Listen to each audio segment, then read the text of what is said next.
Assalamualaikum warahmatullahi wabarakatuh. Selamat malam teman-teman. Mohon maaf, hari ini agak mundur ya ke jam 10 karena ada hal dan yang membuat saya agak mundur tadi sehingga ya baru bisa mulai sekarang. Tapi ya mudah-mudahan teman-teman masih berniat untuk mengikuti live saya ini gitu. Karena ada beberapa hal yang menarik yang kita bahas di dalam live kali ini. Eh, oh ya, maaf teman-teman, saya lupa nyalakan lampu ring lightnya ya. Saya hidupkan dulu. Ya itulah, kadang karena buru-buru jadi lupa ya. Ya ini teman-teman, makanya kita perlu punya ini ya, apa namanya, tripod dan juga ring light. Nah, sehingga akan memudahkan kita dalam melakukan live gitu. Dan juga live kita akan lebih bagus karena kameranya tidak akan bergerak-gerak, dipegang oleh tripod dan juga kita juga cahayanya terang sehingga akan lebih enak untuk dilihat gitu. Jadi ya itulah, jadi ya akhirnya kita memang perlu punya tripod dan ring light, terutama teman-teman yang ingin menjadi content creator atau juga ingin live, yaitu perlu punya alat itu ya. Teman-teman bisa lihat di etalase nomor 2 ya.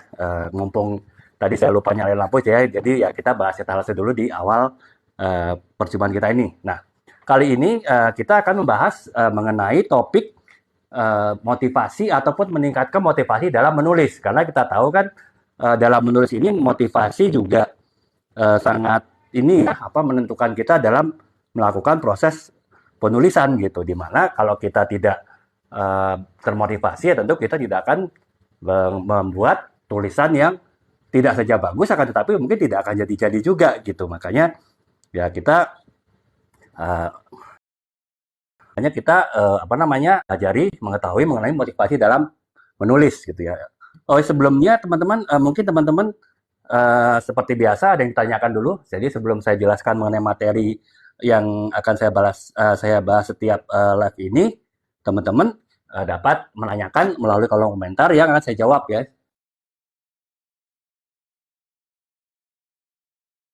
Saya usahakan jawab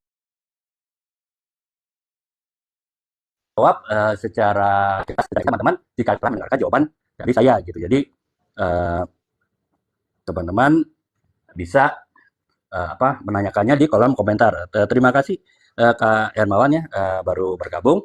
Kemudian mungkin kalau ada yang ingin tanyakan bisa tanyakan dulu sehingga kita langsung setelah menjawab pertanyaan teman-teman, saya dapat beralih ke topik malam ini yang akan saya bahas mengenai bagaimana kita memotivasi untuk menulis ya. Menulisnya menulis apa aja sih, bukan harus menulis novel misalnya atau menulis buku non fiksi misalnya, tapi menulis apapun lah. Kita di kampus mungkin menulis paper atau makalah, di kantor mungkin menulis laporan bulanan atau laporan event, ataupun juga kita atau di organisasi sosial kemasyarakatan kita pasti ada menulisnya juga kan, bikin laporan pertanggungjawaban kegiatan. Nah itu apapun itu kita tetap perlu motivasi untuk melakukannya gitu, sehingga oleh karena itu kita perlu mempunyai pengetahuan mengenai bagaimana kita meningkatkan motivasi dalam melakukan penulisan.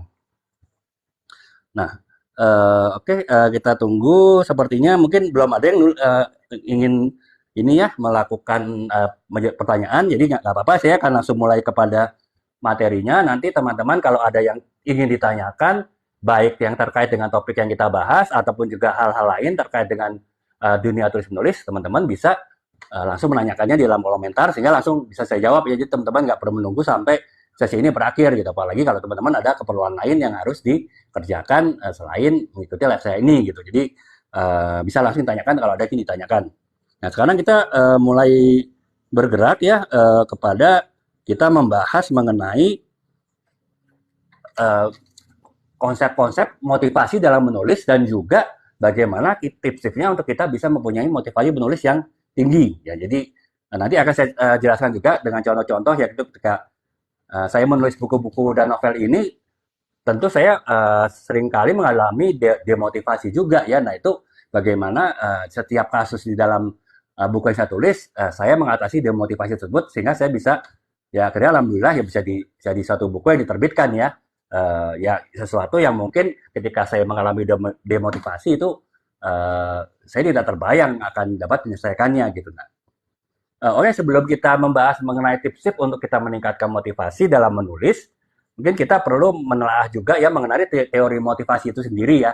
Saya akan coba jelaskan teori motivasi, beberapa teori atau konsep motivasi dari sisi ilmu psikologi. Walaupun terus terang saya tidak berbackground ilmu psikologi ya, saya background saya di ekonomi, kemudian juga di sosial politik. Jadi saya tidak punya pendidikan latar belakang akademis psikologi, makanya saya setelah mencari bahan, kemudian saya temukan, saya rangkum, ya kan saya coba jelaskan ke teman-teman. Akan tapi kalau teman-teman ternyata mungkin lebih mengetahui mengenai konsep-konsep motivasi berdasarkan ilmu psikologi, apalagi teman-teman bergerak di bidang psikologi juga, teman-teman dapat mengomentari ataupun dapat memberikan masukan, memberikan saran melalui kolom komentar. Nanti akan saya bahas juga di dalam live kali ini gitu. Jadi untuk sekarang saya akan coba bawakan konsep-konsep motivasi yang dikaitkan dengan nanti dengan dunia tulis menulis yang dilihat dari sisi ilmu psikologi ya, yang saya pelajarin sebelum saya membuat materi untuk live ini. Dan juga ya pengalaman saya selama ini menulis buku, dan saya mengalami beberapa kali demotivasi, dan saya berusaha meningkatkan motivasi saya dalam menulis. Ya saya mempelajari banyak hal termasuk ilmu psikologi terkait dengan motivasi tadi gitu ya. Nah sekarang kita coba membahas topik pertama dari live ini, yaitu kita membahas mengenai teori motivasi yang kita sangkut pautkan dengan masalah menulis yang ditinjau dari sisi ilmu psikologi ya. Nah, di sini ada beberapa konsep teori ilmu motivasi yang saya dapatkan. Yang pertama adalah mengenai teori self-determination atau teori SDT lah, itu mungkin teman-teman yang psikologi pasti lebih paham ya. Kurang lebih teori tersebut menjelaskan bahwa motivasi itu adalah kebutuhan. Motivasi adalah kebutuhan dasar manusia yang ditumbuh dari keinginan untuk mendapatkan otonomi, kemudian kompetensi, dan juga hubungan atau relasi. Nah, kalau kita kaitkan dengan motivasi itu adalah kebutuhan dasar manusia yang ditumbuhkan dari otonomi, dalam menulis kita ada otonomi ya, artinya kita akan menulis apa nih, misalnya saya menulis buku tentang novel pesantren, atau saya menulis buku leadership mengenai bos otoriter, itu kan hak otonomi saya mau nulis buku ini kan, artinya saya ada semacam confidence, kepercayaan diri untuk mempunyai otonomi dalam memutuskan buku-buku apa yang saya tulis, dan nantinya akan saya ajukan ke penerbit untuk diterbitkan. Ini konteksnya kalau menulis buku untuk diterbitkan ya. Bisa jadi teman-teman ketika menulis laporan di kantor juga teman-teman memutuskan punya otonomi ya. Saya akan menulis mengenai ini gitu. Misalnya kegiatan bulan ini saya akan tulis ya ini. Nah itu teman-teman kan punya motivasi punya otonomi ya untuk menentukan apa yang akan ditulis di laporan untuk si bos gitu kan. Nah itu berarti teman-teman dengan adanya otonomi, teman-teman juga menjadi termotivasi karena ya punya kewenangan, punya otonomi, punya otoritas untuk menentukan apa yang akan ditulis, apa yang akan dilaporkan gitu. Demikian juga dengan teman-teman yang kuliah, mungkin ketika bikin makalah atau paper atau bahkan skripsi, teman-teman tentu bisa memutuskan, punya otonomi untuk memutuskan apa yang ditulis. Walaupun hal ini juga terkait dengan nanti misalnya kalau skripsi ya dengan dosen pembimbingnya ya, kalau dosen pembimbingnya bilang ini susah untuk ditulis, ya bisa jadi ada kompromi di situ gitu. Tapi artinya tetap inisiatif berasal dari teman-teman sendiri untuk mempunyai otonomi, mempunyai otoritas untuk membuat suatu tulisan gitu. Nah, selamat datang Kak Dedi ya yang sudah bergabung. Nah, kemudian saya lanjutkan lagi mengenai teori self determination untuk memotivasi dalam penulisan. Yang kedua adalah selain otonomi adalah kompetensi. Nah, dengan kita menulis kan tentu kita menunjukkan kompetensi kita kan. Misalnya saya menulis buku tentang trade marketing dan supermarketing. Ini ilmu yang termasuk baru ya di Indonesia ya, sekitar 10-20 tahunan ini baru diterapkan di perusahaan, itu pun perusahaan besar gitu. Perusahaan menengah kecil ya baru sekitar 10 tahunan ini. Nah, itu berarti kan saya dengan menulis buku ini saya menunjukkan saya ada kompetensi di bidang yang masih relatif jarang ini. Nah, itu tentu ada semacam menumbuhkan motivasi saya, menumbuhkan semangat saya untuk menyelesaikan buku ini. Nah, jadi dengan adanya kompetensi, kita menguasai kompetensi yang kita tulis, tentu kita akan mempunyai semangat, mempunyai motivasi untuk menulis, dan itu akan meningkatkan motivasi kita ketika kita menulis gitu. Nah, itu yang dari teori self determination yang kedua ya. Yang ketiganya adalah terkait dengan hubungan atau relation. Nah, dengan kita menulis kan berarti kita banyak berhubungan relasi dengan pihak lain, misalnya dengan ketika kita melakukan riset untuk menulis gitu. Ya misalnya inilah, ketika saya menulis novel pesantren pun, Cintaku Berawal dari Pesantren, itu ada di etalase ya teman-teman. Kebetulan kita lagi ada voucher, sehingga harganya akan lebih murah nih. Teman-teman bisa untuk membelinya. Kebetulan kan besok 88 ya. Program 88 mungkin teman-teman juga selain dapat voucher akan dapat free ongkir juga gitu dari TikTok ya. Jadi ya mumpung masih ini ada voucher dan ada free ongkir, teman-teman bisa lihat-lihat dulu di etalase dan memutuskan mana yang beli. Nah, sekarang kembali lagi mengenai buku ini. Nah, saya ketika menulis buku ini, terus terang buku ini adalah saya buat untuk memberikan hadiah ulang tahun bagi anak saya yang di tahun pertama di pesantren waktu itu, untuk memotivasi dia bersekolah di pesantren. Nah, saya ketika menulis buku ini, saya banyak melakukan riset, yaitu komunikasi dengan ustadznya di pesantren tersebut, dengan teman-temannya, kemudian juga dengan sama wali santri. Dan dari komunikasi itulah baru saya olah menjadi suatu tulisan novel. Nah, dengan melakukan banyak relasi, banyak hubungan dengan banyak pihak, itu juga tentu akan menumbuhkan motivasi. Artinya kita sudah tanda petik menyusahkan banyak orang ya dengan kita melakukan riset observasi dengan banyak orang, dan kita pasti tidak mau hal tersebut sia-sia. Nah, tentunya jadi akan semakin mendorong kita untuk membuat suatu tulisan kita itu jadi gitu loh. Bukan ketika sudah kita menyusahkan banyak orang, tulisan ini nggak jadi-jadi. Nah, itu tentu nggak bagus. Nah, makanya itu memotivasi saya untuk menyelesaikan novel ini sampai selesai dan sampai diterbitkan. Nah, jadi itu ya teman-teman, yang pertama adalah teori self-determination yang dapat meningkatkan motivasi dalam menulis, yaitu yang kita lihat tinjaunya dari sisi otonomi, dari sisi otoritas kita menentukan topik yang akan ditulis, kemudian kompetensi, dengan kita menulis sesuai kompetensi, kita menunjukkan bahwa kita ini punya sesuatu yang bisa dilihat orang. Nah, itu menumbuhkan motivasi. Dan yang ketiga adalah kita juga melakukan relasi hubungan dengan banyak pihak dalam proses menulis tersebut, yang membuat kita semakin termotivasi untuk menulis. Nah, itu teori pertama ya, yang teori psikologi yang terkait dengan motivasi kita untuk menulis. Kemudian yang kedua adalah di dalam psikologi kita kenal teori yang namanya teori flow ya. Jadi teori flow itu adalah yaitu pengalaman maksimal seseorang dan ketika dia melakukan sesuatu yang fokus dan dia benar-benar optimal melaksanakan, memikirkan kegiatan tersebut. Nah, itu kan tentu juga terkait dengan menulis ya. Kalau menulis kan kita benar-benar fokus nih, kita mau tulis apa yang kita tulis nih. Misalnya ketika saya nulis ini deh, misalnya buku Bosku Otoriter, ini kan sebetulnya walaupun buku non-fiksi kan, tetapi sebetulnya menceritakan pengalaman saya menghadapi beberapa bos otoriter. Bahkan ketika saya menulis ini, saya sedang bekerja di perusahaan yang bosnya sangat otoriter gitu. Nah, itu tentu saya fokus menulis ini. Tujuan saya menulis ini adalah ya saya ingin agar teman-teman lain yang punya bos otoriter ya dapat menghadapinya dengan lebih baik gitu ya, atau dapat memahami bos otoriter itu sifatnya seperti ini. Jadi bisa menghadapinya dengan baik gitu. Dan bahkan ada di buku ini ada saran juga bagi bos otoriter bagaimana dia memperbaiki diri. Nah, itu tentu saya akan fokus membuat ini karena memang itu adalah kejadian yang saya alami ketika saya menulis buku ini. Dan karena saya fokus, ya tentu saya lebih termotivasi ya, karena saya ada tujuan nih untuk ya katakanlah sharing lah dengan teman-teman ya teman-teman tim, anggota tim, baik di kantor maupun di tempat lain, bagaimana menghadapi bos yang otoriter gitu. Itu jadi ya teori flow ini adalah kita akan benar-benar fokus pada yang dikerjakan, dan itu pada akhirnya akan membuat kita lebih termotivasi untuk melakukan hal tersebut gitu. Itu yang kedua ya, teori flow.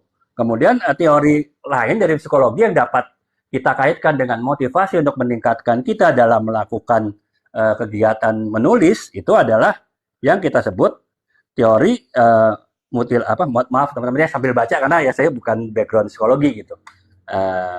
Teori motivasi berbasis tujuan. Jadi artinya kita kalau kita mempunyai tujuan yang jelas, kita akan lebih termotivasi gitu untuk melakukannya. Nah, sedangkan ketika kita menulis, salah satu hal yang perlu ditetapkan di awal ketika kita belum mulai menulis adalah kita menetapkan tujuan penulisan kita untuk apa gitu. Jadi misalnya, ya ini deh, misalnya saya menulis buku ini apa novel pesantren ini untuk memberi motivasi anak saya lebih bersemangat lagi dalam bersekolah di pesantren. Nah, itu kan jelas tujuannya jelas, dengan itu membuat saya lebih termotivasi untuk menulis ini sampai selesai apapun kendala yang saya hadapi ketika menulis novel ini gitu.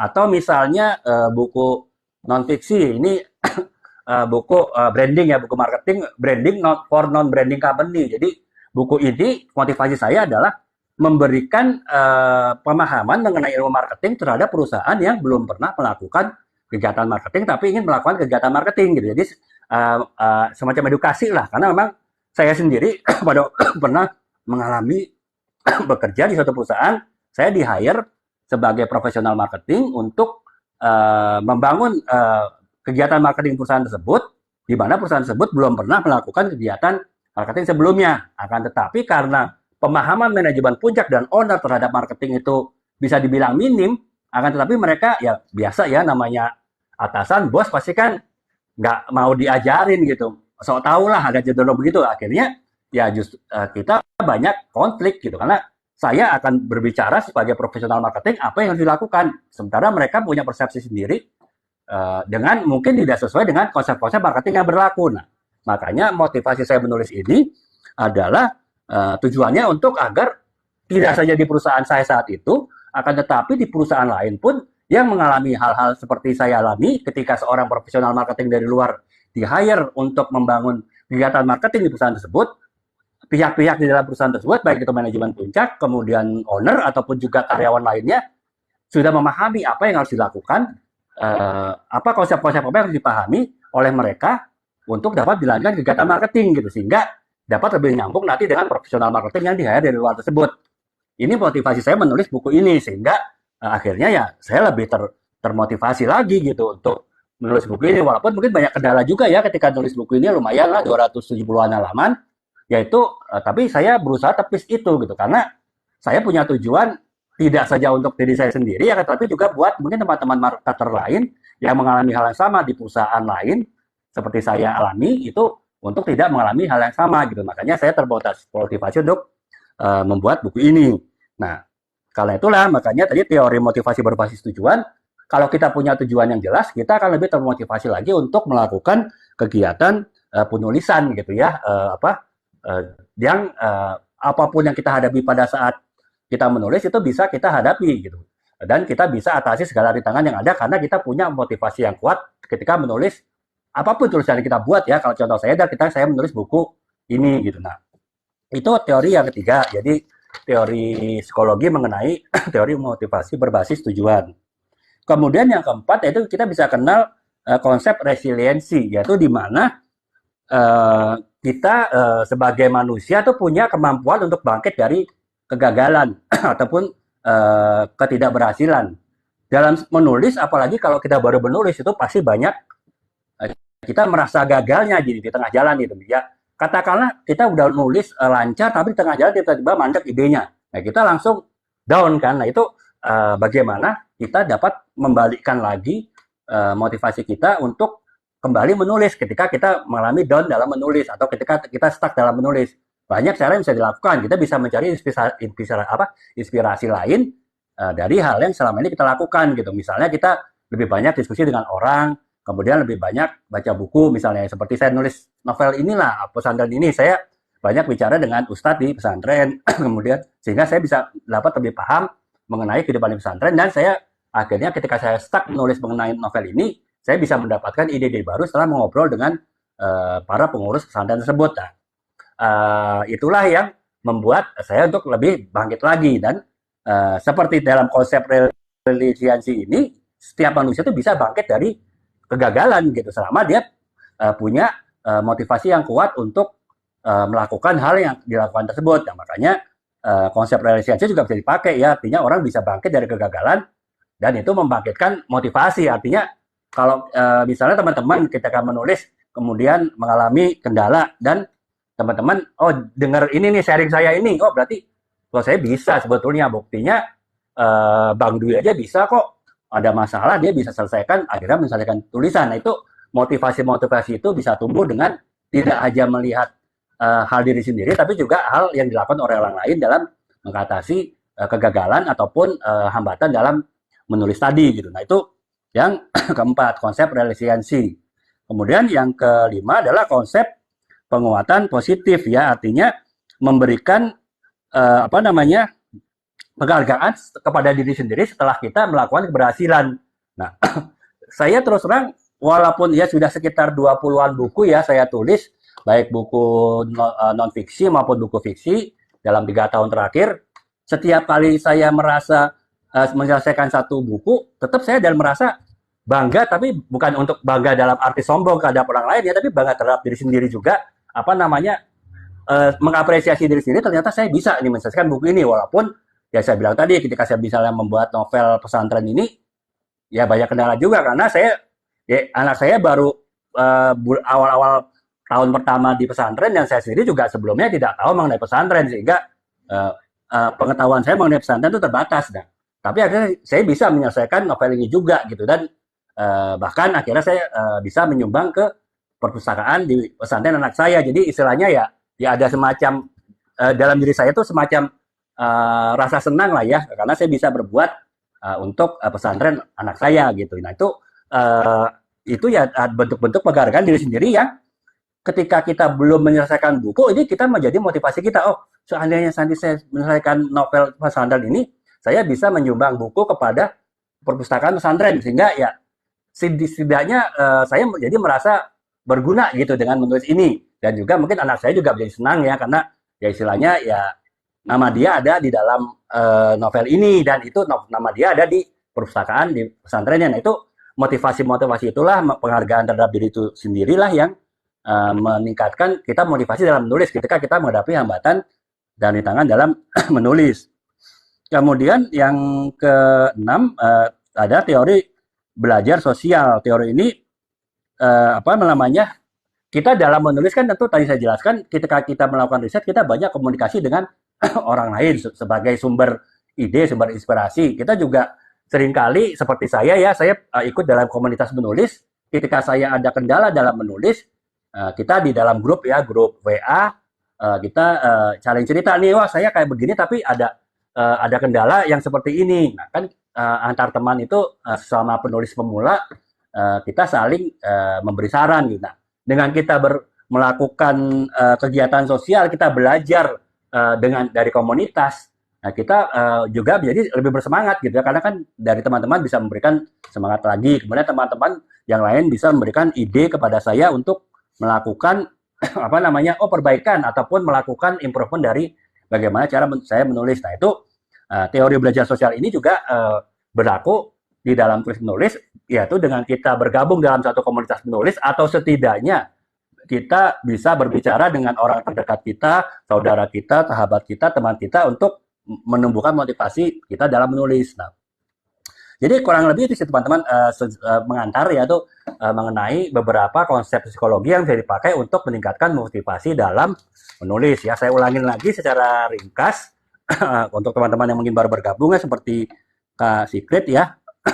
Itu yang pertama adalah teori self determination, yaitu di mana motivasi adalah dasar dari kehidupan manusia yang didasarkan kepada yang pertama adalah otonomi, otoritas, kemudian kompetensi, dan juga hubungan atau relasi. Nah, itu teori self determination. Kemudian yang kedua ada teori flow, di mana orang akan ketika fokus pada suatu hal, dia akan lebih termotivasi untuk melakukannya. Dan tentu ketika kita menulis, kita fokus dalam menulis ya, sehingga kita lebih termotivasi dalam melakukan kegiatan penulisan. Kemudian yang ketiga adalah teori motivasi berbasis tujuan. Setiap kita menulis pasti kita punya tujuan, karena di tahap pertama dari penulisan kita itu kita menentukan tujuan penulisan. Kan kalau teman-teman pernah lihat video saya mengenai tahapan penulisan, untuk tahapan persiapan kita menentukan tujuan penulisan, kemudian yang kedua menentukan target pembaca kita, kemudian yang ketiga menentukan batasan tulisan kita sampai seluas mana atau sesempit mana, dan yang keempat adalah menentukan gaya penulisannya seperti apa. Nah, itu tentu tujuan itu adalah hal yang utama. Yang pertama kita menulis, dan kalau kita udah punya tujuan, kita lebih termotivasi untuk menulis. Oh ya, sekedar informasi teman-teman kalau belum sempat melihat video-video saya mengenai tahapan-tahapan menulis itu teman-teman dapat melihat di profil saya. Kemudian teman-teman bisa melihat di daftar putar sharing menulis ya, teman-teman bisa klik di situ daftar putarnya, dan ada 21 TikTok series mengenai tahapan-tahapan menulis, dan TikTok series tersebut gratis ya teman-teman. Jadi teman-teman bisa akses secara langsung gratis tanpa berbayar. Kalau perlu bahkan teman-teman bisa men-save ke 21 video tersebut, sehingga ketika teman-teman ingin melihat kembali, teman-teman tidak harus masuk ke profil saya lagi. Teman-teman bisa lihat di favorit di halaman teman-teman semua video saya yang sudah di-save, sehingga teman-teman bisa ketika ingin mengulangi mengenai tahapan-tahapan menulis, teman-teman bisa langsung melihatnya gitu. Dan kalau ada yang ditanyakan bisa ditanyakan melalui kolom komentar di video tersebut, akan saya jawab, atau juga bisa melalui live ini, dan saya akan juga berusaha untuk jawab tersebut. Selamat bergabung Kak Elza ya. Oh ya, kita lanjutkan lagi mengenai teori motivasi yang keempat, yaitu teori konsep resiliensi, di mana seseorang itu bisa bangkit dari kesalahan, dari kegagalan kalau dia punya tujuan dan fokus yang jelas. Nah, itulah bisa ketika kita gagal dalam arti kita mandek dalam ide menulis, tapi kita punya tujuan, kita mau menulis tulisan ini buat apa? Untuk skripsi, tentu kita lulus dari sarjana. Untuk paper, kita mungkin untuk dapat A dalam mata kuliah kita buat paper tersebut misalnya. Untuk laporan di kantor, ya kita tentu ingin mendapat poin positif di mata bos kita gitu ya dengan laporan tersebut. Atau misalnya ya seperti, nah ini saya menulis novel pesantren ini saya tujuannya untuk memberikan hadiah ulang tahun terhadap anak saya yang baru saja masuk pesantren. Nah itu dengan motivasi itu kita pasti akan mampu bangkit dari kegagalan, dari hambatan yang kita hadapin. Itu konsep resiliensi. Dan kemudian yang kelima adalah konsep penguatan positif, di mana kita kita setelah berhasil mencapai tujuan, kita ingin memberikan penghargaan terhadap diri kita sendiri. Nah itulah adanya perasaan senang, adanya perasaan bangga, adanya perasaan perasaan bersyukur, adanya perasaan yang bahagia setelah kita menyelesaikan satu tulisan apapun itu, termasuk buku misalnya. Nah, itu akan membuat kita lebih bersemangat untuk melakukan tulisan. Dan yang terakhir adalah teori belajar sosial, di mana dalam menulis kita pasti banyak berhubungan dengan orang lain, baik itu untuk riset ataupun untuk saling mendukung ya dalam ketika kita menulis. Nah itu dengan dukungan sosial belajar sosial ini ya kita bisa saling motivasi gitu. Jadi itu teman-teman gambarannya bahwa di dalam menulis itu motivasi itu penting ya kalau kita kaitkan dengan teori psikologi gitu. Dan motivasi itu harus tidak saja sebetulnya di dalam menulis ya, tapi dalam menulis itu sangat penting karena tahapan-tahapan dalam menulis itu sangat panjang ya, ada 5 tahapan. Kalau teman-teman bisa lihat di video saya di daftar putar daftar putar sharing menulis di profil saya, itu panjang, sehingga dengan panjangnya proses yang harus dilalui ketika kita menulis, sesederhana pun tulisannya kita buat, bahkan ketika kita menulis misalnya teman-teman yang masih sekolah di SMA, ada pelajaran bahasa Indonesia menulis karangan bebas pun, teman-teman pasti akan melalui proses-proses tersebut. Dan pasti ada saat dimana kita dimotivasi, motivasi kita turun, motivasi kita tiba-tiba drop secara drastis. Nah itulah kita dengan memahami teori-teori psikologi mengenai motivasi menulis ini, tentu kita dapat lebih memahami dalam bagaimana kita meningkatkan motivasi kita dalam menulis.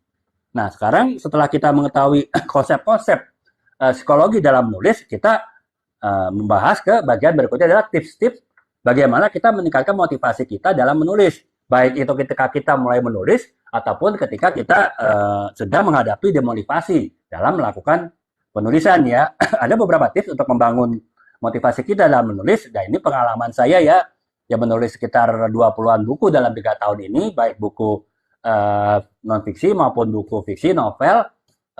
Itu ya ada beberapa hal yang bisa kita lakukan untuk meningkatkan motivasi kita dalam menulis ya.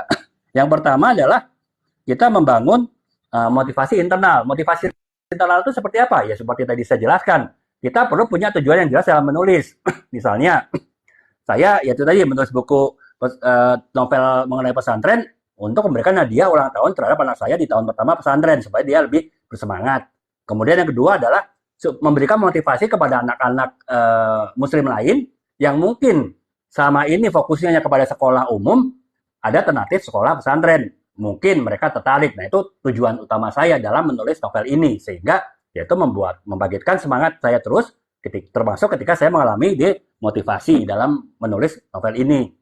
Atau misalnya inilah curhat saya ketika saya menghadapi bos yang otoriter nih. Saya menulis buku leadership mengenai bosku otoriter. Nah, itu tentu saya walaupun ketika menulis buku ini saya bekerja di perusahaan yang bosnya otoriter, saya sempatkan waktu luang untuk menulis, ya saya membuat curhatan melalui novel ini. Tujuannya apa? Bukan novel ya, ini fiksi buku leadership ya. Tujuannya ya untuk pertama memberikan motivasi saya untuk menghadapi bos yang otoriter. Bagaimana caranya? Kan saya harus belajar nih dengan banyak baca, banyak bertanya dalam menulis buku ini, sehingga akhirnya saya punya resep-resep, tips-tips dalam menghadapi bos otoriter. Yang kedua, untuk teman-teman lain yang baik di perusahaan yang sama dengan saya dan perusahaan yang lain, dengan membaca buku ini lebih termotivasi untuk menghadapi bos-bos yang otoriter. Bagaimana menghadapinya ya? Ada tahapan-tahapan untuk mereka bisa survive lah ya dalam menghadapi bos yang otoriter. Bahkan di buku ini saya sedikit nyentil kepada bos yang otoriter, mereka tuh sebetulnya bisa berubah gitu loh. Kalau mereka mau, caranya ya begini, begini, begini. Syukur mereka baca. Kalau enggak ya mungkin anak buahnya, timnya ada yang bisa kasih tahu mengenai buku ini misalnya gitu. Nah, itu tujuan saya untuk menulis buku ini yang terus memotivasi saya sampai buku tipis ini selesai gitu. Walaupun ya saya menulis buku ini sambil mungkin ada rasa kesal juga karena tiba-tiba ingat bos, walaupun di rumah lagi santai nulis, tiba-tiba ketika nulis ini ingat bos yang nyebelin di kantor gitu. Tapi ya itu ya harus saya hadapin gitu. Saya harus terus motivasi diri untuk menyelesaikan buku ini. Nah, jadi itu tadi, karena tujuannya jelas dalam menulis, sehingga dengan tujuan yang jelas kita bisa membangun motivasi internal kita untuk terus bersemangat, termotivasi dalam menyelesaikan tulisan sampai selesai gitu. Kemudian yang kedua adalah saya berusaha menemukan kepuasan atau menemukan sesuatu yang menarik dari menulis gitu ya. Jadi ya misalnya nih kayak inilah tadi buku yang Bos Otoriter. Sebetulnya ini curhatan saya kan, ya istilahnya kalau kebanyakan mungkin wanita banyak yang menulis buku harian. Buku harian itu sebetulnya kan curhatan mengenai apa yang dia rasakan ditumpahkan melalui buku. Nah, sebetulnya sama, saya menulis buku ini juga saya curhat gitu ya. Curhat melalui buku ini. Nah, dengan saya curhat buku ini jadi istilahnya semacam healing gitu, semacam saya bisa lebih tenang gitu setelah nulis buku ini. Saya tumpahkan segala konsep-konsep mengenai bos otoriter. Oh, ternyata bos saya itu memang otoriter karena begini dalam satu tulisan gitu. Sehingga saya bisa lebih, setelah menulis buku ini saya lebih tenang gitu. Artinya ya tidak terlalu kesel lagi dengan si bos otoriter karena saya lebih paham kenapa dia seperti itu dan bagaimana menghadapi dia gitu. Setelah saya melakukan banyak riset dalam menulis buku ini. Nah, itu jadi saya berusaha menemukan kepuasan dalam setiap menulis buku yang saya tulis ya, termasuk juga tadi ya buku yang bos otoriter ya. Nah, kemudian kita juga berusaha mengatasi tantangan gitu kan. Biasanya kalau kita ada tantangan kita terpacu ya untuk menyelesaikan tantangan tersebut ya. Dalam setiap penulis pasti banyak tantangan yang kita hadapi. Nah, kita menjadikan tantangan itu sebagai pemacu kita untuk bisa menyelesaikan tantangan, sebagai challenge, sebagai peningkat semangat untuk kita dapat membuat kita lebih terus bersemangat, kita terus punya spirit gitu. Nah, itu makanya tantangan yang ada dalam tulis ini menjadikan justru saya lebih termotivasi gitu. Itu makanya yaitu tadi itu adalah kita harus membangun motivasi internal ya, jadi melalui kita punya tujuan yang jelas, kita menemukan kepuasan atau menemukan sesuatu yang menyenangkan dalam menulis, dan yang ketiga adalah kita menjadikan tantangan itu sebagai suatu challenge, sebagai suatu spirit kita untuk bisa kita atasin. Nah, itu dengan kita melakukan motivasi internal itu, otomatis motivasi kita tetap terjaga. Setidaknya kalaupun down, tidak terlalu down, dan kita bisa dapat kembali recovery, bangkit, sehingga kita kembali menulis walaupun kita sempat down dalam menulis tersebut gitu. Itu tips yang pertama ya. Jadi kita berusaha bangkitkan motivasi internal kita dalam menulis. Kemudian yang kedua adalah kita harus menentukan rutinitas dalam menulis seperti yang telah saya bahas ya dalam beberapa video sebelumnya. Kita harus menentukan jadwal pasti dalam menulis. Misalnya, oke lah kita kerja mungkin dari rumah jam 6 pagi sampai rumah lagi mungkin jam 7 malam gitu. Nah, pasti kan ada waktu luang tuh. Misalnya sebelum tidur setengah jam atau bangun tidur setengah jam. Nah, udah, kita punya waktu cuma 1 jam sehari, yaitu kita pergunakan, kita disiplin. Bangun pagi, mungkin kalau yang muslim habis sholat subuh, jam setengah 5, jam 5 kita nulis sampai setengah 6, setelah itu kita siap-siap untuk berangkat ke kantor. Kemudian kita pulang kantor jam 7, mungkin setengah 8, kemudian makan, mandi, ngobrol dengan keluarga. Jam 9 kita tulis sampai jam setengah 10 sebelum kita tidur. Nah itu kita disiplin aja. Walaupun cuma 1 jam sehari, setengah jam pagi, setengah jam malam, tapi dengan kita mempunyai jadwal yang pasti, kita jadi lebih termotivasi gitu. Setiap kita bangun pagi, mungkin yang muslim habis sholat subuh itu langsung nulis. Kemudian ketika kita sampai rumah, setelah kita semua beres semuanya, kita sebelum tidur, kita nulis lagi. Nah itu dengan kita punya jadwal, kita lebih termotivasi untuk kita melakukan penulisan gitu. Nah jadi selamat datang Kak Fitri ya. Kita lanjutkan lagi. Nah jadi itu yang kedua, itu kita punya jadwal pasti dalam menulis. Yang itu kita harus disiplin. Tidak perlu harus banyak ya. Lagi saya bilang kalau bisa sejam sehari, 1 jam nggak apa-apa gitu. Tapi kita harus disiplin sehingga kita semakin setiap hari, setiap jam tersebut kita termotivasi untuk menulis. Bahkan sebelum kita pulang dari kantor pun kita masih di perjalanan, kita lagi di kendaraan umum atau kita lagi dari kendaraan, kita sambil berpikir, oh nanti sampai rumah kita mau nulis bagian ini. Sehingga ketika sampai rumah kita sudah bisa langsung menulis. Nah itu yang tips yang kedua ya, kita harus mempunyai rutinitas dalam menulis. Kemudian yang ketiga yaitu kita harus mengatasi blokade kreatif. Seperti beberapa hari yang lalu ya, tema dari live kita ini, ya, kita membahas mengenai blokade kreatif. Blokade kreatif itu adalah mental block ya, artinya perasaan yang dapat menghambat kita dalam menulis. Bentuknya bisa macam-macam, bisa rasa tidak percaya diri ketika kita nggak bisa nulis yang bagus, atau misalnya kita waktunya terlalu mepet karena kita dikejar deadline, misalnya laporan dengan bos, misalnya laporan bulanan atau laporan event atau juga kemudian kita merasa jenuh, kita merasa stuck, idenya mandek gitu ketika kita tulis novel misalnya. Itu banyak hal yang membuat kita akhirnya kita merasa down, merasa tidak bisa bergerak kemana-mana, kita stuck gitu loh. Jadi stuck itulah yang menimbulkan perasaan blokade kreatif. Nah, blokade kreatif inilah yang harus kita atasin gitu. Dan cara mengatasinya secara detail telah saya bahas ya di dalam live beberapa hari yang lalu. Tapi secara ringkas akan saya jelaskan di sini, yaitu yang pertama adalah kita bisa mengatasi blokade kreatif di mana antara kita merasa stuck, kita merasa bahwa apa yang kita lakukan ini kok kok tidak bergerak lagi, tulisannya mandek di sini. Nah, kita bisa mencari inspirasi baru. Nah, cara mencari inspirasi baru macam-macam. Mungkin kita bisa baca buku, atau kita bisa katakanlah ngobrol dengan teman yang tidak biasa kita ngobrol, atau mungkin kita bisa bahkan mungkin liburan kecil lah, maksudnya weekend kita liburan ke suatu tempat yang tidak terlalu jauh, yang menimbulkan perasaan kita lebih refresh sehingga tiba-tiba muncul ide baru gitu. Ataupun juga kita bisa nonton film, katakanlah dari film itu mungkin kita bisa ada yang bisa di ATM-in dari film tersebut.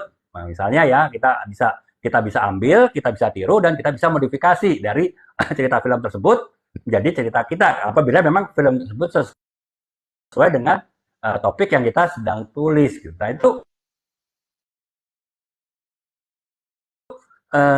macam-macam sih untuk kita bisa mencari inspirasi baru. Artinya ketika kita merasa mandek, ketika kita merasa stuck, ketika kita merasa kita tidak bisa bergerak lagi melakukan kegiatan menulis, ya kita bisa mencari ide-ide baru dengan berbagai macam cara ya. Kemudian yang kedua adalah seperti saya jelaskan tadi, blokade kreatif itu adalah juga rasa kecemasan, rasa tidak percaya diri bahwa kita tidak bisa membuat tulisan yang bagus gitu, tidak bisa membuat tulisan yang menyenangkan orang yang kita tidak pernah tahu kita, makanya kita tidak perlu berpikir terlalu panjang ketika kita menulis. Pokoknya kita tulis aja apa yang kita bisa, apa yang kita mampu untuk lakukan, kemudian barulah nanti kita minta pendapat orang-orang untuk dapat melihat itu saja seperti apa, atau bahkan setelah buku kita terbit lah, di situ pasti banyak kritisi buku. Nah dari kritisi itu baru kita lihat, oh ternyata memang kita ada yang perlu diperbaiki. Tapi nggak masalah gitu, karena tidak pernah kita, apalagi dalam tahap awal pasti sempurna, apalagi dalam tulisan-tulisan awal ya gitu. Ketika kita dikritik ya kita lihat kalau ketika membangun memang benar-benar konstruktif, ya kita akan terima dan kita jadikan masukan untuk kita makin lebih baik lagi dalam menulis berikutnya. Nah, tapi kalau misalnya ternyata kritikan itu hanya sekedar kritikan iri hati misalnya, sebetulnya kita bagus ya, ya udah kita abaikan saja gitu. Jadi artinya ya kita tidak perlu terlalu cemas lah untuk suatu hal yang belum terjadi gitu. Yang penting kita jalanin aja. Ya kalau muslim ya kita tawakal aja. Yang penting kita usaha, hasilnya kita tawakal serahkan pada Allah gitu. Jadi kita nggak perlu terlalu mikir sebelum itu terjadi. Yang penting kita berusaha sebaik mungkin, berikhtiar sebaik mungkin ketika kita menjalaninya gitu. Nah, itu yang ketiga, yaitu kita harus bisa mengatasi blokade kreatif yang kita alami ketika kita dalam menulis. Kemudian selamat datang Kak Sobat Entrepreneur ya. Kita lanjutkan lagi mengenai tips-tips untuk meningkatkan motivasi dalam menulis. Yang keempat adalah kita meningkatkan keterampilan dalam menulis. Ya. Keterampilan dalam menulis itu banyak bisa kita tingkatkan ya. Yang pertama adalah kita bisa banyak baca. Jadi artinya dengan kita, misalnya kita menulis novel, dengan kita banyak baca novel, kita bisa mendapat inspirasi baru dalam membuat novel. Kalau perlu tadi saya bilang ya ATM ya. Jadi amati, tiru, dan modifikasi. Bisa seperti itu, nggak masalah sih. Yang penting, toh tetap kita punya ide sendiri. Masalah kita memodifikasi sebagiannya dari ide orang lain, itu tetap tidak mengganggu originalitas cerita kita. Karena ide besarnya, ide dasarnya tetap adalah dari yang kita tulis gitu. Nah, jadi teman-teman juga nggak perlu khawatir ya untuk mencari inspirasi baru gitu. Dan selain banyak baca, kemudian juga kalau perlu teman-teman ikut dalam komunitas menulis. Seperti saya ya, saya ini menulis itu ya menjelang pandemi lah, terutama pada saat pandemi. Nah, ketika itu saya bergabung dengan komunitas menulis yang online sih. Jadi kita tidak pernah bertemu secara langsung, kita hanya bertemu melalui melalui Zoom ya kebanyakan Zoom atau Google atau melalui Google Meeting. Jadi ya kita dari itu ngobrol-ngobrol santai, kemudian ngobrol-ngobrol ngalur ngidur tapi konstruktif gitu. Artinya ketika kita ada kendala kita sampaikan bersama, kemudian semua saling mencari solusinya. Dan itu kan tentu akan bisa meningkatkan keterampilan kita menulis dengan saran-saran yang masuk tersebut gitu. Dan juga bisa juga dengan yaitu tadi mendengarkan pengalaman dari orang yang sudah menulis sebelumnya. Jadi teman-teman yang masih baru belajar menulis, teman-teman bisa ya saya melihat di video saya ya. Saya punya 21 video mengenai tahapan menulis, 5 tahapan menulis. Itu bisa dilihat teman-teman di profil saya. Kemudian teman-teman bisa klik di daftar putar sharing menulis. Di situ teman-teman bisa ikutin 21 video saya mengenai tahapan-tahapan menulis, 5 tahapan menulis. Karena tahapan menulis itu harus dipahami oleh setiap penulis apapun yang akan ditulis. Karena 5 tahapan tersebut sesederhana pun tulisan itu akan dibuat, tetap harus mengikuti 5 tahapan tersebut dan tidak boleh ada yang terlewat. Nah, makanya ya antara lain itu teman-teman juga bisa belajar dari video-video saya. Nggak usah khawatir teman-teman, walaupun banyak di TikTok series dari banyak edukator atau motivator di TikTok itu berbayar ya sekarang ya, banyak bahkan video-videonya menawarkan di beranda kita muncul menawarkan TikTok series mereka. Tapi kalau saya TikTok series saya berikan free, artinya teman-teman bisa akses video saya dan bahkan bisa di save ya. Jadi teman-teman bisa dimasukkan ke favorit di beranda teman-teman sehingga teman-teman kapanpun diperlukan bisa melihat 21 video tersebut. Jadi saya memang tujuannya adalah untuk sharing kepada teman-teman mengenai teknik-teknik tahapan-tahapan menulis. Nah, jadi saya tidak ada tujuan untuk komersialisasi. Nah, dari video tersebut lah teman-teman bisa juga untuk memberikan gambaran ataupun meningkatkan kemampuan teman-teman dalam menulis. Jadi itulah yang harus teman-teman harus meningkatkan keterampilan menulis dengan banyak hal termasuk dengan melihat video-video saya ya yang di profil saya. Jadi jangan ragu untuk berkunjung ke profil saya dan men-save 21 video mengenai tahapan-tahapan menulis yang telah saya buat. Nah, kemudian yang berikutnya adalah kita harus menghadapi tantangan dalam menulis ya. Seperti saya tadi jelaskan, tantangan itu harus dianggap sebagai suatu challenge, suatu peningkat semangat kita untuk melakukan kita semakin giat untuk menulis gitu. Kan tantangan dalam menulis itu pasti banyak lah. Jadi dari 5 tahapan menulis aja kita juga setiap tahapan itu pasti banyak tantangannya gitu.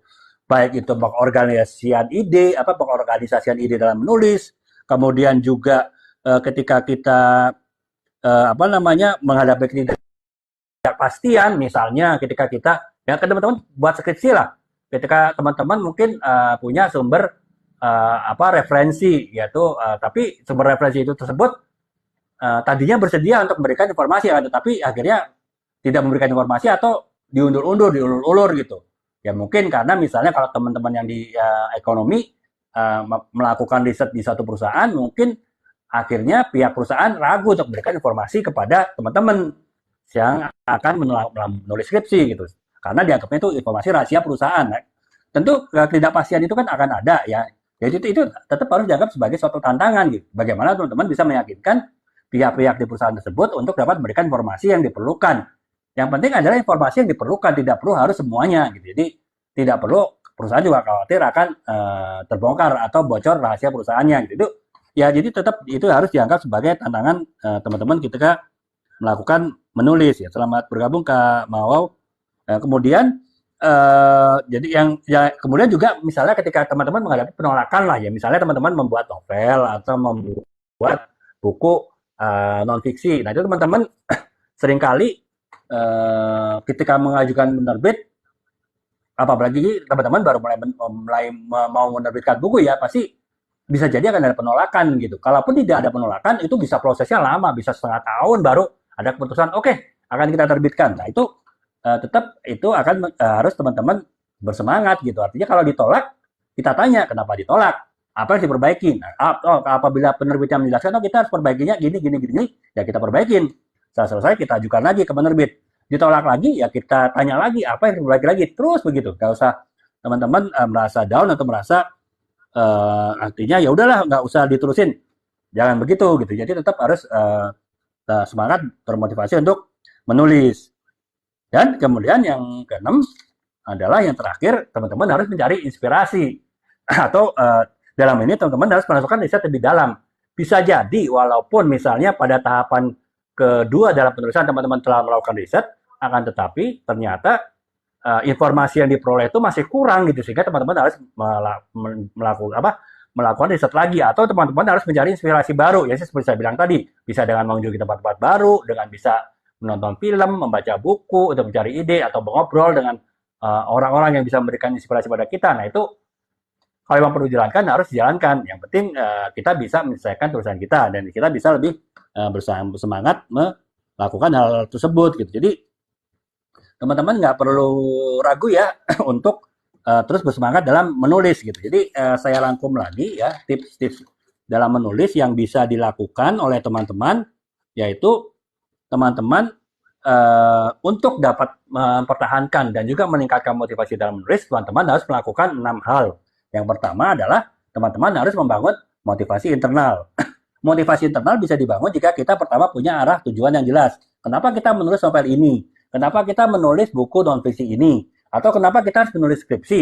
Ya, mungkin supaya nanti setelah lulus kita bisa langsung ngelamar pacar kita. Nah, itu tujuan, apapun tujuannya, tetap kita harus punya tujuan di dalam menulis gitu. Jadi itu membuat kita lebih bersemangat. Kemudian yang kedua adalah menemukan kepuasan atau menemukan rasa nyaman ketika kita menulis gitu. Itu bisa dicari dalam banyak hal. Oh misalnya saya tujuan menulis buku ini untuk memberikan pencerahan terhadap orang lain. Saya menulis skripsi ini untuk dapat membahagiakan orang tua. Karena saya bisa lulus sebagai sarjana misalnya, itu kita harus membuat menulis itu nyaman dengan menemukan alasan-alasan yang tepat kenapa menulis itu menjadi nyaman gitu. Dan yang ketiga adalah kita harus mengatasi tantangan, yaitu jadi itu adalah semua adalah bagaimana kita membangun motivasi internal kita untuk kita dapat terus bersemangat dalam menulis. Nah, kemudian yang kedua adalah kita harus dapat membangun rutinitas dalam menulis. Artinya kita harus menetapkan jadwal yang disiplin, yang kita dapat konsisten melakukannya sesedikit apapun. Ya, seperti saya bilang tadi, kalau kita bekerja atau kuliah, kita bisa seperti nulisnya pagi setengah jam, malam setengah jam, ya nggak apa-apa. Tapi kita disiplin dan konsisten menulis di waktu-waktu tersebut, sehingga kita tetap ketika kita masuk waktu untuk menulis, kita motivasi kita menjadi naik lagi untuk menulis, dan kita dapat menulis dengan baik, walaupun waktunya terbatas dalam 1 hari. Itu ya. Yang kedua adalah kita harus mempunyai jadwal yang rutin dalam menulis.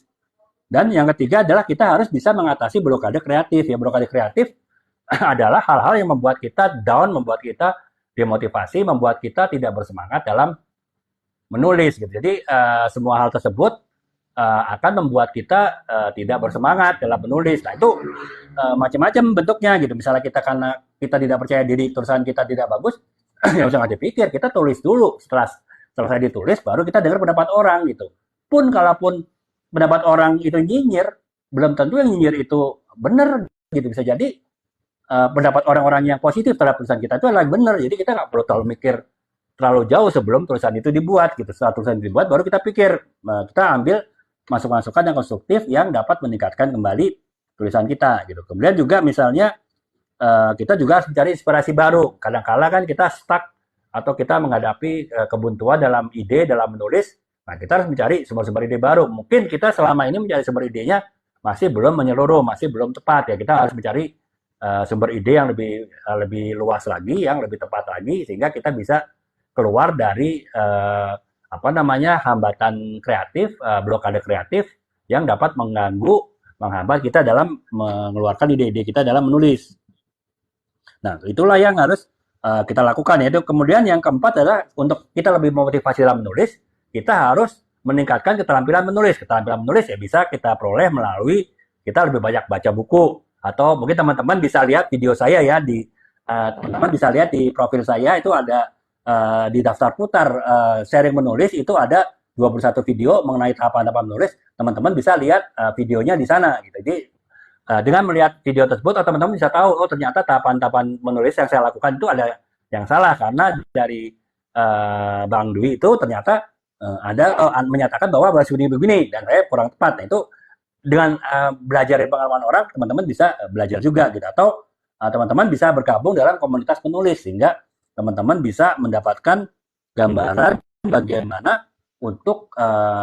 bagaimana cara menulis yang benar dari sharing dengan orang-orang lain gitu, terutama orang-orang yang sering menulis. Nah, dan kemudian yang kelima adalah teman-teman harus menghadapi tantangan yang menulis. Jadi setiap menulis itu pasti ada tantangan lah. Saya menulis 20-an buku ini juga pasti ada tantangan masing-masing. Tantangannya bisa beda-beda gitu. Misalnya kalau ketika saya menulis bosku otoriter, ya ini saya pengalaman pribadi saya menghadapi bos otoriter, tentu ada perasaan emosional di sini. Ataupun juga ketika saya menulis buku Branding for Non-Branding Company, ketika saya banyak berantem di kantor dengan owner yang tidak tahu marketing. Nah, saya menulis buku ini tentu ada emosional juga, yaitu tantangannya bagaimana saya mengatasi perasaan emosional karena saya harus menghadapi bos saya yang tidak ngerti marketing tapi sok tahu marketing. Nah, itu saya menghadapi masalah itu juga, dan masalah itu pasti banyak ya dalam kita menulis. Nah, itu harus kita hadapi sebagai suatu tantangan. Yang penting tidak menghambat kita, mengganggu kita dalam semangat kita untuk menulis gitu. Nah, karena itu yang kita juga harus menghadapi tantangan itu sebagai suatu challenge, sebagai suatu peningkat semangat bagi kita gitu, untuk kita bisa menulis lebih baik lagi. Dan juga mungkin kita menghadapi misalnya kita mandek ide misalnya. Ketika kita mandek ide, ya kita ya harus mencari ide baru, yaitu bisa mencari inspirasi baru. Atau kita mendapat penolakan, misalnya penolakan berkali-kali dari penerbit kalau kita emang ingin menerbitkan buku. Nah, itu ya kita harus menganggap itu sebagai tantangan. Penolakan pasti ada alasan. Nah, kita cari tahu alasannya apa, dan dari alasan itu kita bisa perbaiki lagi, kita ajukan lagi, terus saja ajukan terus gitu. Pada akhirnya ya antara penerbitnya bosen, ataupun akhirnya memang tulisan kita sudah benar, sehingga akhirnya penerbit dapat menerima tulisan kita. Nah, itu jadi tetap penolakan dari penerbit kita harus jadikan sebagai tantangan kita untuk menulis lebih baik lagi gitu. Nah, kemudian yang terakhir adalah kita cari inspirasi. Ya, mencari inspirasi ya seperti saya bilang, bisa macam-macam, bisa kita nonton film, bisa kita baca buku, sehingga kita bisa mendapatkan ide, atau bahkan kita melakukan ATM terhadap ide-ide yang ada di film atau buku tersebut. Ya, ATM yang amati, kemudian tiru dan modifikasi gitu. Itu nggak masalah sih, sepanjang itu bukan ide besar tulisan kita, hanya sekedar pendukung ide besar tulisan kita nggak ada masalah melakukan ATM gitu ya. Itu bukan plagiat gitu. Nah, kemudian juga bisa kita melakukan riset ulang gitu, misalnya bukan riset ulang sih, mungkin riset tambahan lah. Mungkin riset yang kita lakukan terhadap untuk tulisan kita itu masih kurang sehingga kita perlu melakukan tambahan riset lagi. Nah, itulah yang perlu kita lakukan gitu ya untuk kita dapat membuat riset yang lebih baik lagi sehingga menghasilkan tulisan yang lebih baik. Nah, kurang lebih seperti itu teman-teman. Jadi uh, ke teman-teman pasti ya, yang dalam bukan hanya menulis sebetulnya, dalam kegiatan-kegiatan lain pun pasti akan ada saat-saat di mana kita ini ya kita ada stucknya gitu loh, kita ada mandeknya dalam menulis. Nah itu nggak usah khawatir sih. Itu umum terjadi lah. Bahkan penulis-penulis besar yang banyak penulis buku bestseller juga mengalami hal tersebut gitu. Jadi nggak perlu teman-teman nggak perlu kecil hati, nggak perlu khawatir karena mengalami hal tersebut. Karena memang hal tersebut adalah hal yang umum terjadi. Gitu. Nah, bahkan saya pun ya setiap buku yang saya tulis pasti saya ada stucknya, ada mandeknya gitu, sehingga saya akhirnya mungkin agak sedikit down, agak sedikit demotivasi. Itu nggak masalah. Yang penting bagaimana kita bisa meningkatkan motivasi kita kembali sehingga kita bisa kembali apa namanya menulis, melanjutkan menulis kita sampai dengan tulisan kita selesai. Jadi ya itu yang harus bisa kita pertahankan gitu ya. Jadi ya teman-teman nggak usah khawatir mengenai kalau demotivasi dalam menulis itu pasti ada. Yang penting adalah bagaimana kita mengatasinya dan tips-tipsnya udah saya sampaikan di dalam tadi ya di dalam live tadi saya tadi ini gitu. Nah jadi sekarang teman-teman mungkin kalau yang masih hadir ya yang masih ingin menanyakan apa yang masih belum jelas dari penjelasan saya ini ataupun hal-hal lain terkait dengan menulis, teman-teman bisa menanyakan ya. Jadi saya bisa langsung berkomentar menjawab pertanyaan teman-teman dari kolom komentar tadi gitu. Nah mungkin teman-teman kalau ada yang ditanyakan bisa langsung ditanyakan kepada saya ya. Jadi oh ya untuk teman-teman yang baru hadir hari ini kita membahas mengenai bagaimana kita untuk meningkatkan motivasi ataupun mempertahankan motivasi kita dalam menulis.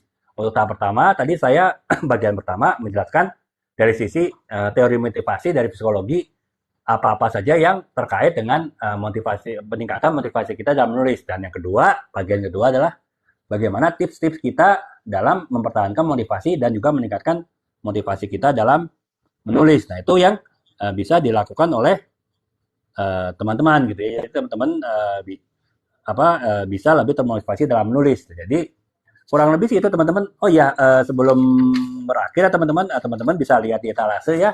Saya ada beberapa novel saya, yaitu ada novel kalau teman-teman tertarik untuk membaca novel mengenai dunia pesantren, mungkin teman-teman bisa membaca buku Citaku berawal dari pesantren yang novel ya, ataupun teman-teman yang suka novel-novel romantis, novel-novel yang ada apa namanya pesan-pesan untuk kita berubah menjadi lebih baik, nah itu teman-teman bisa melihat novel seperti Merawat Takdir Cinta, itu bisa dilihat di etalase, dibaca sinopsisnya, kemudian novel setengah abad, kemudian ini juga novel Istri Salihah ya teman-teman yang terutama para wanita ya, yang para istri yang mungkin selama ini masih belum terlalu paham mengenai Istri Salihah itu seperti apa, dan untuk membaca buku-buku agama mengenai Istri Salihah mungkin dianggap terlalu berat ya, mungkin bisa membaca novel ini karena novel ini walaupun judulnya Istri Salihah tapi membahas konsep-konsep Istri Salihah secara ringan dan secara menghibur gitu lewat suatu cerita yang tidak hanya romantis tapi juga dramatis gitu. Jadi nah tidak seperti membaca buku agama gitu ya. Tapi tetap dapat nilai-nilai mengenai bagaimana untuk menjadi istri salihah. Itu teman-teman bisa membaca di novel Istri Salihah ini ya untuk teman-teman yang tertarik. Nah, kemudian teman-teman yang mungkin ya ada pengalaman atau saudara yang pernah mengalami serangan jantung ataupun juga teman-teman khawatir terkena serangan jantung, bagaimana cara mencegahnya? Teman-teman bisa belajar mengenai hal tersebut, tapi tidak perlu khawatir membaca buku yang berat ya, apalagi membaca buku kedokteran ya teman-teman bisa membaca novel mengenai cerita penyintas serangan jantung, tapi tetap ceritanya adalah cerita yang romantis.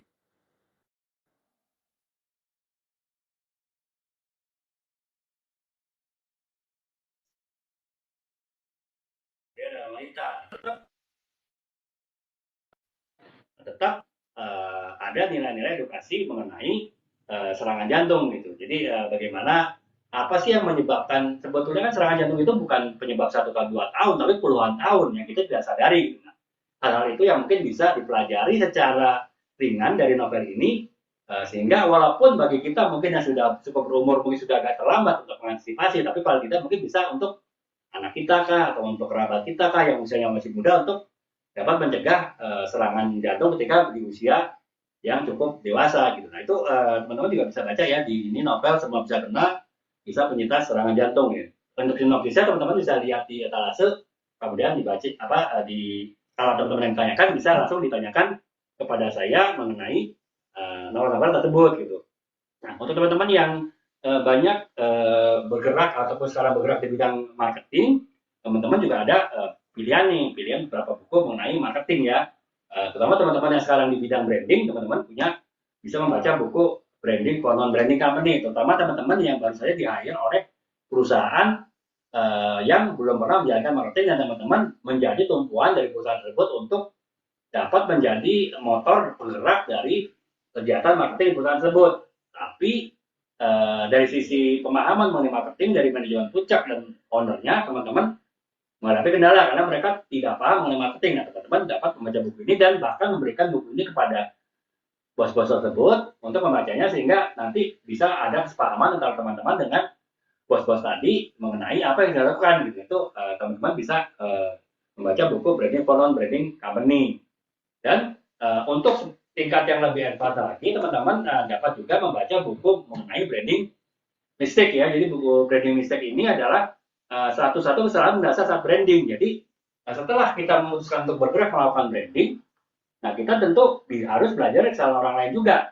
Oke lah, kita belajar dari konsep-konsep yang benar mengenai apa yang dilakukan. Tapi kita juga harus mempelajari bagaimana orang lain yang telah melakukan kesalahan ketika menjalankan konsep-konsep yang benar tersebut gitu. Nah itu yang teman-teman harus ketahui kesalahan-kesalahan apa yang sering terjadi, yang seringkali terjadi tanpa disadari gitu. Makanya perlu juga membaca buku branding mistake. Jadi teman-teman bersama bos juga mungkin perlu juga baca buku ini sehingga dapat mengantisipasi, mencegah terjadinya kesalahan, terjadinya ketidaktepatan dalam perjalanan strategi, dalam implementasi strategi ketika melakukan kegiatan branding. Nah itu makanya teman-teman perlu baca buku branding mistake. Buku ini sangat penting ya, dan saya pikir tidak ada sih, belum ada buku di Indonesia yang membahas mengenai buku ini gitu. Bahkan di luar negeri pun saya sudah pernah baca beberapa buku literatur mengenai branding mistake, tapi itu lebih kepada contoh ya, artinya study case. Misalnya terjadi kesalahan ini, di perusahaan ini seperti ini, di perusahaan ini seperti ini, tapi bukan seperti ini. Kalau ini kan kesalahannya benar-benar kesalahannya seperti ini, kesalahannya seperti ini. Misalnya dalam bidang pricing kesalahannya seperti ini, dalam bidang produk kesalahannya seperti ini, dalam bidang segmentasi kesalahan seperti ini. Nah itu setahu saya belum ada yang nulis buku ini ya. Jadi teman-teman mungkin kalau yang ingin tahu ada berapa kesalahan yang sering terjadi dalam kegiatan branding, teman-teman bisa baca buku ini. Jadi ini antara lain ini ya. Dan teman-teman yang mungkin baru sekarang dipromosi ataupun mungkin dimutasi ke bidang trade marketing, atau di perusahaan teman-teman baru mulai membangun departemen trade marketing dan super marketing, teman-teman juga bisa membaca buku trade dan super marketing ya. Jadi ini buku, kalau ini benar-benar saya yakin di Indonesia tidak ada yang menulis buku ini dalam bahasa Indonesia ya.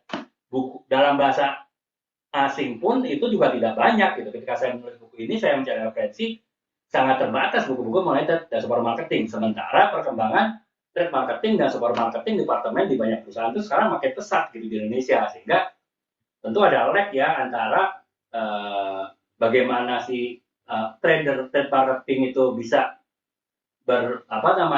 berkiprah, berkarya dengan konsep-konsep yang benar, sementara materi referensinya terbatas. Teman-teman bisa membaca buku ini, dan ini bahasa Indonesia ya, satu-satunya bahasa Indonesia bahkan untuk buku trade dan super marketing gitu, sehingga teman-teman nggak usah khawatir ada kendala bahasa di sini. Nah, itulah kurang lebih ya beberapa buku saya teman-teman ya,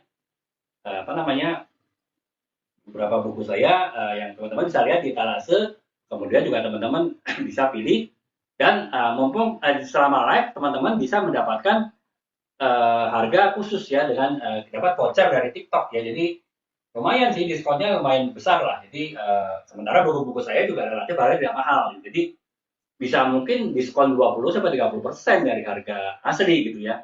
Ditambah lagi kan besok kan program 88 banyak penawaran free ongkir kan. Jadi udah dapat, mungkin bisa jadi teman-teman beruntung dapat fasilitas free ongkir dari TikTok dan pasti dapat voucher ketika pembelian di live. Teman-teman bisa mendapatkan harga yang sangat menarik untuk buku-buku yang sangat penting bagi teman-teman gitu. Dan tapi kalau teman-teman sekarang belum memutuskan untuk beli, nggak apa-apa. Untuk live besok ataupun lusa ini masih berlaku voucher ini.